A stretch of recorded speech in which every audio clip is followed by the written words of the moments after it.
Cool. So welcome to the show. So myself and Josh are going to be putting together a bit of a podcast series. We've been meaning to do this for the past, probably about 3 weeks now, but I kept getting ill, and obviously given the circumstances at the moment, didn't want to pass on any bad germs. So we finally managed to tie it up, set a date, and jam on a few things. We've got a few things that we want to kind of go over. Obviously health and fitness related. There might be a little bit more to it as we go along if it gets a little bit exciting. But yeah, basically wanted to put together a little podcast series that we can share some insight into frustrations that we're seeing within the industry. Obviously give you guys some value, hopefully, that you can take away and put into, whether it be how to structure your training, kind of the mindset behind training, little things that you might want to look out for, that people tend to be exposed to these days. And yeah, being quote unquote experts in the field, hopefully we can do that for you. So I'll just let Josh give himself a little bit of an introduction. Yeah, so I think we both share the same sort of frustrations within the industry, and I think we want to go forward and sort of give you guys knowledge to work with to be able to recognize that and better yourselves in the gym and outside the gym.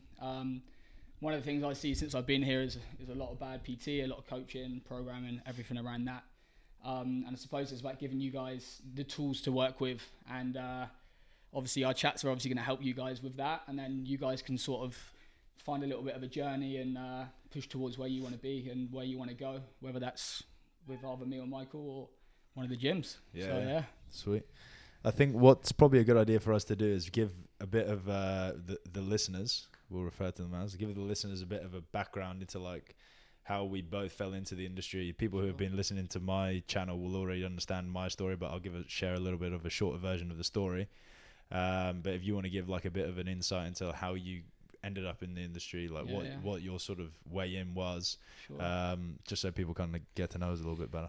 Yeah, absolutely. So I do come from a professional rugby background. I actually played in New Zealand when I was 18. I was very big on the 7 Series as well, which eventually took me to London. But I do have a brother as well who's been high-level strength and conditioning coach, so obviously since I've left and then come back from New Zealand. And I think one of the main things is it's always pushed me towards that S&C side of things, no matter if I'm in the rugby scene or not.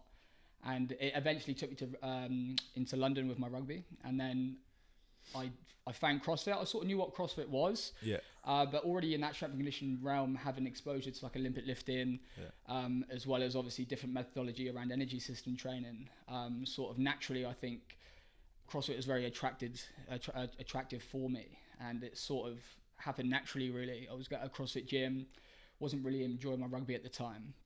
And then sort of edged more towards the CrossFit side of things, dipping into the methodology, sort of trying to mix already what I knew about strength and conditioning. And then eventually come away from the sport itself, and then found myself in a different sport, obviously being CrossFit. And then I've just been really, really interested around like periodization and structure of programs and how CrossFit can tie in with the regular individual who's maybe just looking to get into better shape or look towards that health aspect side of things. Yeah, nice. And I think that's really delved me into a different realm of really wanting to progress my knowledge, which it should with anyone who's in the industry, really. Yeah, for sure. So I think a lot of people have gone through that sort of transition, especially rugby players. Yeah. Although it doesn't necessarily have to be like CrossFit hardcore doing competing, but that sort of style of training, because a lot of rugby training these days is very similar, right? Sure. I mean, you know what it's like. You go into the weights room with all the guys, and everyone wants to like PB. Like the atmosphere is amazing. It's very competitive. Quite similar to what you would find in like any sort of strength and conditioning, functional fitness, CrossFit facility. And also it's kind of like it's very much like skill based, right? Like, so you still got, especially with rugby, like everyone's got little work-ons that they need to focus on.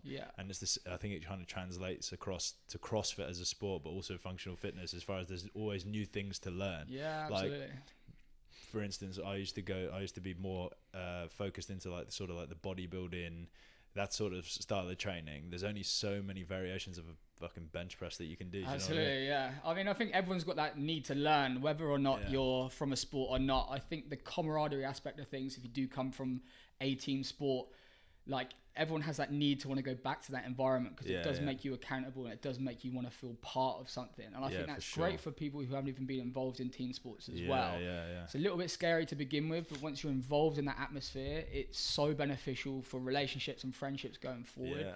And it will change your health aspect of things massively as well. Yeah. But people forget about that social side. And I think that's very attractive for guys coming out of rugby Yeah, yeah. because you're used to that environment, right? And it Yeah. is similar. And going back to that skills aspect of things, I think if it's a team sport or if it's sport you're coming from, I think everyone has this need to want to be able to achieve something more than just coming into the gym and just being, like you said, bench press, right? Yeah, There's only so many different variations. Well, actually, if you're learning a little bit more in depth about different compound movements, that's a little bit more exhilarating for you than just coming in and doing like a traditional bodybuilding split, you know?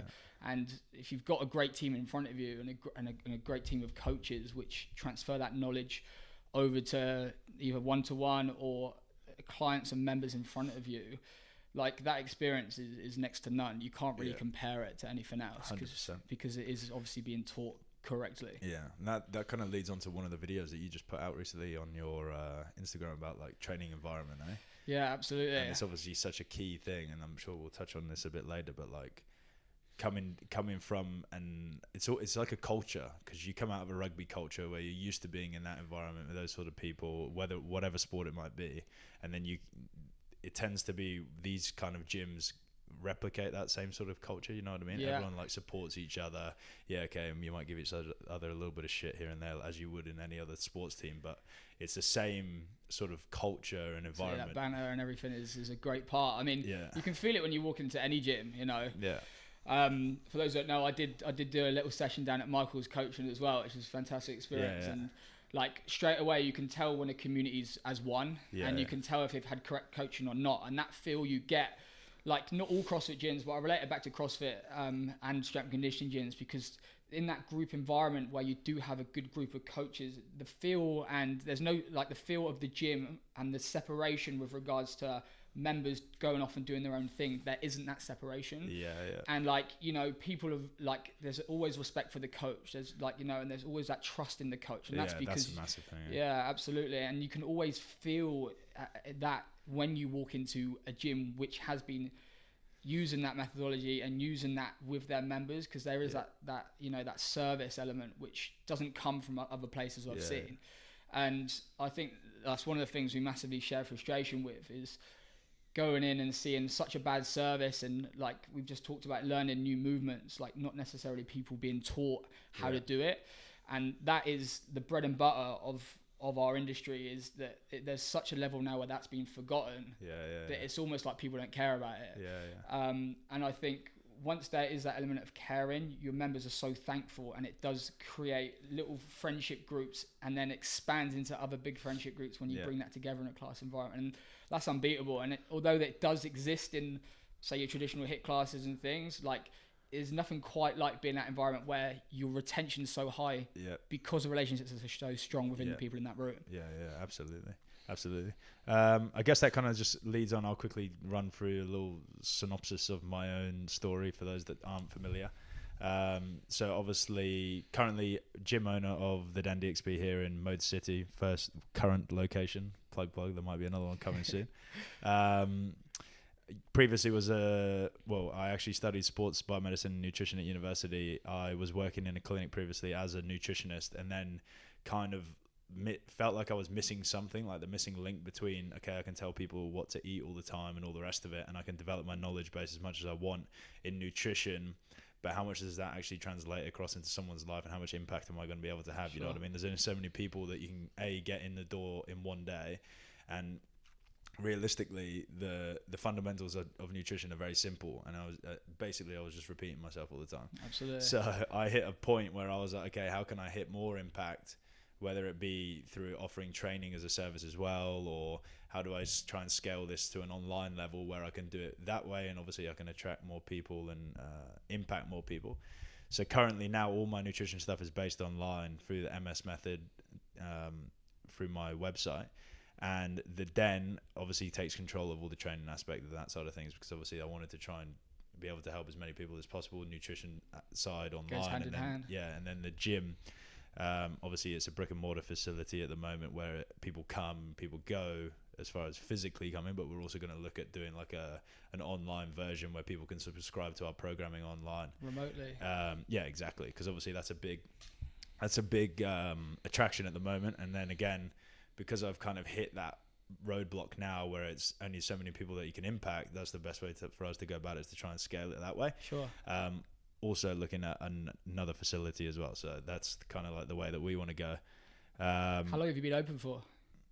Just a year and a half. Okay, great. Yeah. Already expanding. Yeah. So it's one of those things for me where it's like you hit a point, especially like as far as how many people you can almost plan your methodology in. Like with CrossFit, what CrossFit did so well is it scaled so quickly. Absolutely, right? Yeah. Because people bought into it so quickly. Yeah. And it's the same, or I believe it's the same with what we've done, is a lot of people have bought into it very quickly. Sure. So why not run with it whilst it's there? You know what I mean? The last thing I want to do is miss an opportunity so that I can impact and help more people in the same way. Yeah. And let someone else do it. So I'd much rather try and do it myself. So amazing. That's my sort of way of thinking about it and how I want to go about it. So essentially at the moment, my main focus is how am I going to be able to do that in a quality controlled manner to make sure that what I'm doing elsewhere is exactly the same as what I'm doing currently. Yeah. Because obviously from a brand reputation standpoint, I want to make sure that it's just as good, Great. if not better. So yeah, that's kind of the way that we're going at the moment with the Den, and with my main focus. Obviously, we've got a really good team at the moment of people that have really bought into what we're doing, and these are the guys that are going to help us kind of take that further to get there. So tell me, if someone was to ask you the separation between the Den and say your normal say generic gym, group which class. is like doing HIIT classes, or they claim they're doing strength classes within their HIIT sessions. Tell me a little bit of the separation, which separates you guys. Yeah, so originally when I first, I'll go back to when we first started, and the reason why it's kind of like come along the way it was, because when I first started, I used to run it as just an all-female training program with another guy called James. Right. And basically our whole ethos was to introduce females into strength training, but do it in a way that wasn't intimidating, which a lot of CrossFit facilities and that sort of, and powerlifting can be quite intimidating for a lot of them, but do it in a way that was kind of a bit more like helping the girl next door kind of vibe, like teaching them how to move around a barbell, like how do you squat properly, how do you deadlift properly, your simple kind of compound movements, and kind of bring that into their life without it being so much so that like, oh, okay, look, you have to PB at this time, you have to be doing this, like chalk up your hands and that sort of thing. So that's how we kind of started. We progressed it Take from that there. Intimidation factor out. Yeah, exactly. So what I find with a lot of, you're going back to your question, what I find with a lot of like generic group classes and franchised group classes, without naming any names, is they try to go down that more appealing, more so than what the customer actually needs, or what the client or what the member actually needs. I sell you everything. Yeah, so it's that fine. So what we do to differentiate is we're within the middle there between like what people need. Okay, arguably people do need strength training, people do need solid aerobic development and all the rest of it. But if I was to say to your general person walking up and say, okay, we're going to start doing, I don't know, wave format strength training or 5x5s and all the rest of it, would go straight over the head. You know what I mean? Fair enough. No one cares. Yeah, some people would buzz off it completely, but that's up to me to do. But package it up in a way that is still going to attract people. Absolutely. So we kind of the way I say it is it's like it's franchisable fitness without the frills and the bells and the whistles. Sure. So from a coaching perspective, all the programming is done in a periodized format so that people actually go through proper blocks of training. People who are training regularly will see progressions in their strength, in their fitness, in the way that they look, how they feel, in their lifestyle and everything like that, which is what people should be getting when they sign up to a fitness service. Yeah. Yet also still getting that kind of, you're part of a community, there's an awesome culture, it is a cool place to go, like the vibe is cool, the brand is cool. Don't want to leave. Exactly. So we tried to put together the kind of the missing piece for a lot of group fitness places. Sure. Because there's a huge amount of people that fall into that category. Absolutely. So yeah, that's kind of the way we're going about it, and hopefully, as I said, try and push that along to a point where we whether we look at well, it's either going to be a franchise model or a license model, to help progress that to attract even more people later on. I mean, we said it. Me and Mike had a conversation the other day where we said we had voice note each other, and I left him a voice message saying people always think they've had the best until they've had better. Yeah. And it's one of my ankle clicking. It's one of those things where people think the best way is to go and thrash themselves into the ground every day, and unfortunately, as attractive as that looks, people lying on their back, people sweating in an amazing atmosphere, quote unquote. It's not essentially the best way. And like Michael's saying with regards to having structure into a program, it's also giving you knowledge to know that training is just more than just walking in, hitting a high intensity session and walking back out. And people always think they're getting good results from sessions like I've just said, but actually when they've had structure, they know within themselves what they're going in and why they're hitting those sessions. That those real results excel and massively surpass where you are. And I think there's not enough gyms, especially here in Dubai, who do implement structure into their program. Like how many guys who are gym owners here or even own big franchise businesses could you sit down and be like, right, what's the next 12-week goal of your program? And a lot of them wouldn't have a fucking clue. Absolutely. And that's not just with people who own gyms. That's within personal trainers. Like there needs to be a plan in place, and it's great to see people actually who do own gyms actually know how to structure and periodize that training, because they know how well it's going to benefit their members. And that's not just in the gym. If they were to move somewhere else and they didn't have access to a facility like yours, they know what good training looks like. They know numbers. They know their pacing for certain workouts. You've built their knowledge not to just go in and leave with their mates, but go in, spend time with their friends, and then leave with their friends as well. And 100%. You always see massive discussion like, fucking everyone hates CrossFit because everyone fucking talks about CrossFit, right? That's like, fuck, I'm like that.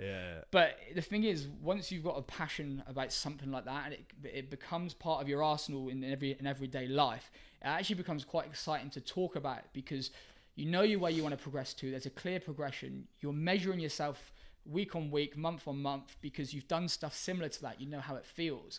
Like, I'm sure a testing week is part of your program in a block, right? When you transition to a next block, like even if there's a little deload, your guys have got a rough idea of where they want to be, sort of goals in mind personally. And this is going to bring me on to my next question in a second. All your coaches know where your members should be as well. Yeah, absolutely. Right? What I want you to do is tell a little bit about the guys about the box structure which you implement. Because me and Michael had this chat last week about something he uses in classes, which allows him to measure and observe each individual client which is in his class. And every coach there is easily accessible then to be able to do the same thing and make that person or that session specific to that individual. So if you give us a little bit of an example of what the box method is at your gym. So obviously, given social distancing requirements and all the rest of it as we reopened after COVID and the closure period, there was a requirement to have certain distances, between people and like equipment use. So you couldn't. Well, don't get me wrong. Some gyms have gone about it a different way, but our whole method was that we were going to be strict by the rules, but also make sure that members felt comfortable coming in, because a lot of them have families, a lot of them are pregnant.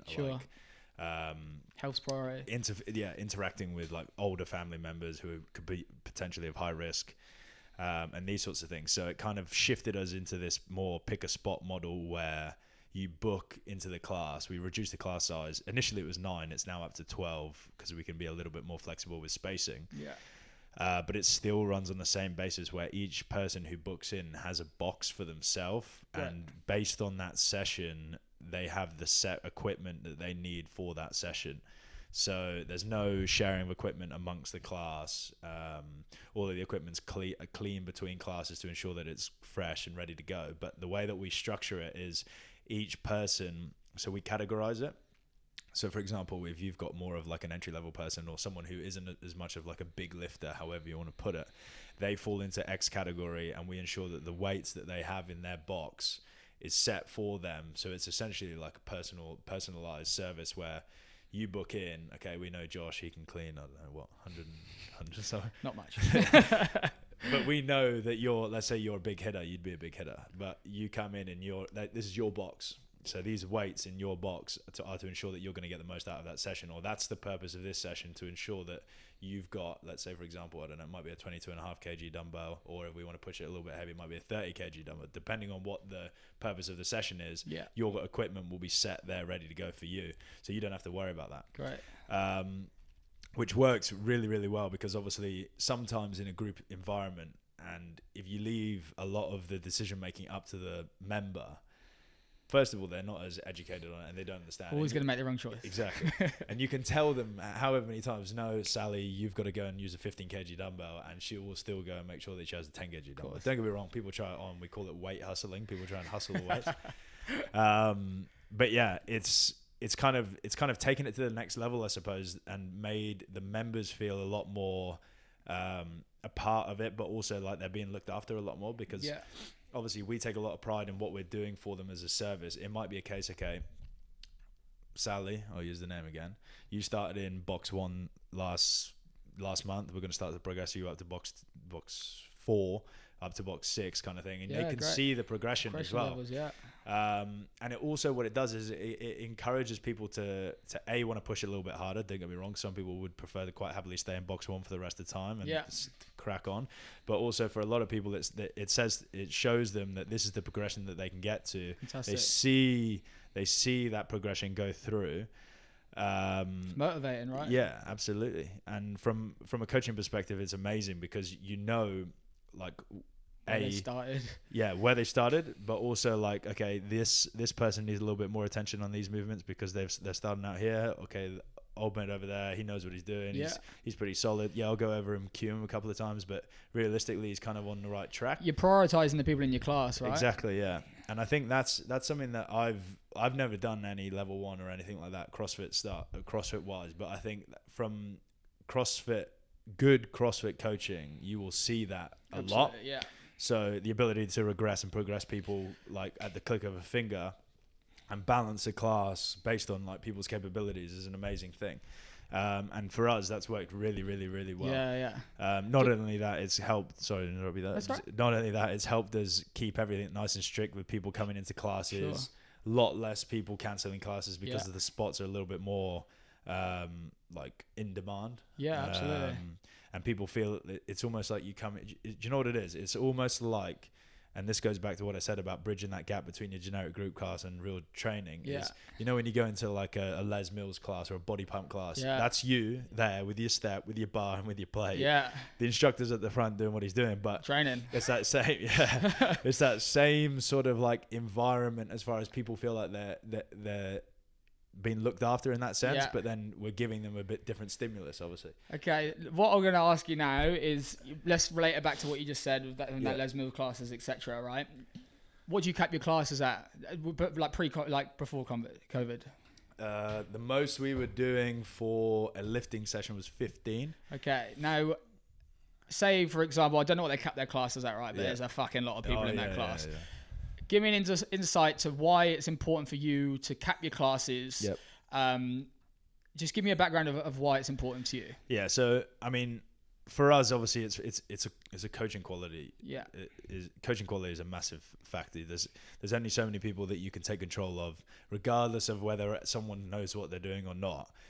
You still want to be able to provide them somewhat of a service. You don't just want to leave them on their own kind of thing. And being able to balance the room is a lot harder when you've got more people in the room. 100%. The reason why, so we have different caps for lifting and conditioning classes. Sure. So why? So complexity of movement, depending on how much load we're going under, people can spot and all the rest of it like that. But also from like an atmosphere standpoint, like typically speaking, when you're going for like a big conditioning workout, the atmosphere is a little bit nicer to help you grind through. And also the Friday workouts, which are the ones that used to go up to like 20, 22 sometimes. That everyone likes to come together as a bit more like a community. There's a bit more culture kind of thing. But during the week, the lifting side of thing, when it's like down to business, making sure that everyone's doing everything correctly, the coaching's done properly, we wouldn't go anywhere as high as 15. Fortunately now, because we've extended the floor space in the gym, there's a lot more room. So we'll actually go to 16 if we can. Perfect. That's if we don't continue the box model, depending on how things move. To be honest with you, I quite like the 12 per class at the moment. I think it's pretty solid. Like, people are getting a lot of attention. Everyone's starting to kind of enjoy that, and it's quite easy to balance things as far as like correcting people and also still creating a good environment. Yeah. Obviously, when it comes to sharing equipment, because at the moment we can't share equipment, when it comes to sharing equipment, there may be room to introduce more people into the class, but we'll just kind of take that as it comes. At the moment, we're happy with the way things are. Of course. If we were to set up a new location, it would just be a space factor. I mean, ensuring that we've got enough space to accommodate. So for now, 6 square meters is perfect for one person because we use a shorter barbell. 6 square meters is perfect for one person to get enough in and be able to ensure that they can do everything. So if we were to look at another location, it would just be a case of being able to have enough space to go up to that 16 if it was one person per square, if we were to run it that way. Absolutely. But yeah, man, I mean, I guess capping classes is, look, you've seen what some of these I call them zoo, like it's like a zoo. Yeah. It's just people, organized chaos, right? Yeah. And Madness. don't get me wrong, there's a time and place for it. Sure. Like you were saying, I think on like birthday workouts or like Christmas workouts or cool. even like a weekend throwdown, right? Yeah, fair enough. Because coaching isn't really the focus at that point. No, it's just about having fun, right? Exactly. And those people in the class are probably regular members. Yeah. You're not getting newbies in. Yeah, Look, yeah. John over there has been there 5 years. You've got Sally over there who's been there 1 week. Like, Yeah. And then when there's an environment of 40 people, like you Yeah. said, it literally is a zoo. Yeah. And that's like, I'm a massive believer in that service factor of you coach knowing the members, and that 15 to 16 cap, which I've always been used to, apart from in conditioning where we have pushed it as far as 20. Yeah. Like, that really does allow your coaches to build a relationship with the members, know each member in the room. But if someone decides to come to a different class, they recognize who's new, they know how to approach that person, and they're constantly learning. And like you said, like, we use this term CrossFit, like, CrossFit methodology is great, but there's so much more depth to what we're saying, and I think it's important for people listening to understand why we use that term. And like, CrossFit gets a bad name, but I usually relate to just the type of training we're doing. Lots of sort of mixed conditioning, like multiple different movements, different lifting methodologies, and a lot of gyms now like aren't CrossFit, but the methodology which comes with that. Behind it is really one of the best ways I see to train, and it is a strength and conditioning program, right? And that's why we use these terms. I think, like I just said, is important for these guys to know why. HIIT essentially is CrossFit, right? Les Mills essentially is CrossFit, but all of it is very uncontrolled. And from my experience, like, I've been within CrossFit for 8 years, and what I find is actually the interaction and the service and the relationship I have with those members is very transferable into any environment, whether that's just a gym focus, PT focus, someone going into a HIIT class. Like, those coaching methodology we use and how I bring people in and take them away is one of the best ways to be able to connect and make people want to stay and feel part of something. We talked a lot about community. That community feel is branched from something which really, really needs that focus of knowing your members. And if that's lost, unfortunately, you're just turning up and you're using guesswork with people. And guesswork, I'm telling you now, if you're doing hundreds of reps each session, like, if I asked my mum to write a workout, right? Sorry, mum. Like, she'd say probably hundreds of something reps, 100 of something other. So it looks great on paper. But unfortunately, it's not the best thing for you. And we're just trying now to educate you guys of knowing that strength and conditioning should go hand in hand. If you get stronger, you're going to do better in workouts. It's going to make you fitter. It's going to make you more powerful. You're going to get more results in those conditioning pieces. You will look better as well. Absolutely. You understand how, if you're getting coached on how to move. Michael just said then he runs a lifting class of 15. Fuck, if he's teaching people how to move, 15 people how to move properly, if it comes to chucking a dumbbell overhead, what do you think that's going to improve, right? It's going to know how to control their body, then they're going to know how to hinge properly. And again, that progresses that. Just a little bit of insight there to why we use that methodology, right? And that terminology. Sweet. So obviously Josh has just done a little summary there of what just washing his hands, sorry, from CrossFit. But yeah, so basically, guys, I mean, look, I hope you've enjoyed of what we've been discussing so far. As you can see, it's just going to be a case of like discussing topics. bringing up topics. We're going to sit down and throw ideas around and see what things people need, well, what we feel that people need to be listening. You got a little bit more of a background of kind of what we're about. I'm sure you can probably understand like sort of what direction we are trying to go in. If it doesn't entice you, then unsubscribe. If it does, subscribe. So yeah, we've got a few other topics that we're going to start to go over in the next. Probably going to try and hit these out once a week. I think Wednesday's a good day. Yeah, Wednesday's absolutely. a good day. Talking about all sorts of things like don't be influenced by people's followings and all these sorts of things. And then also I really want to try and get into a bit more of the nitty gritty of like things that you guys can take home, whether it be like how to structure your program. We can sit here and say that this is how things should be programmed, but it'd be great to give you some value on like, this is how we program, this is why we program, this is what you should be expecting, exactly the same as we would do in a class environment, or if we were working with someone coaching wise. Sure. Nutrition wise, I'd love to be able to give a bit more information and some take homes and also some myth debunking. So if you guys have any questions about these sorts of things, fire them in, and then we can ensure that we can address them in the episodes. We might even have like a little Q&A section that we can Fire them away. Any questions, guys? throw some answers back at you. So that would be awesome. If there is anything, write them in, whether you want to send it through Instagram, if you want to WhatsApp us, if you're that close with us, or email us, Facebook us, however you want to do it. Chuck it in a bottle and throw it, however. We'll be there to answer the questions. And yeah, is there anything else you want to... No, that's it really. I mean, any questions, guys, just fire them away, whether that's around nutrition, training. It can be in a different field to what we're talking about within the fitness industry. Any hot topics as well. Like, I think myth debunking is quite a big one at the moment for most people. Like, there's so much methodology around the things we've just discussed. Yeah. And there is a lot of underlying questions of what's right and what's wrong. Yep. And we'll be able to give you a little bit more in-depth answer to that, so it makes more sense of why people are saying it. Just like if it's either one of us accounts, if it's the Den's account. Yeah. Just before we do head off, where can you be found in the Den?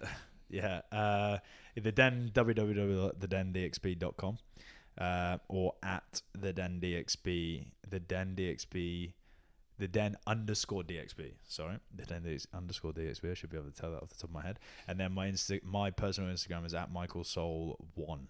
Cool. And mine is Joshy.92. Joshy.92. Someone got Joshy, did they? They start off. Someone got it used to be Joshy CrossFit, and then someone got Michael Soul. So yeah, that's pretty much it, guys. As Josh said, any questions, we're happy to answer them. It'd be great to get like some help, or give you guys some help on a lot of things. I know there is a lot of confusions out there, even if it's something as simple as what do you think of ketogenic dieting or anything like that. We can delve right into that. And talk a little bit about how it could apply to you, or from a more training side of things, like what do you think of a 5x5, or what do you give us as much as you want. And where's the best place to drink coffee? We just had a Waitrose brew. Just ran out of nightjar. Not just ran out of nightjar. Sweet. So yeah, thanks for that, guys. That's pretty much it. Yeah, cool. Sweet as.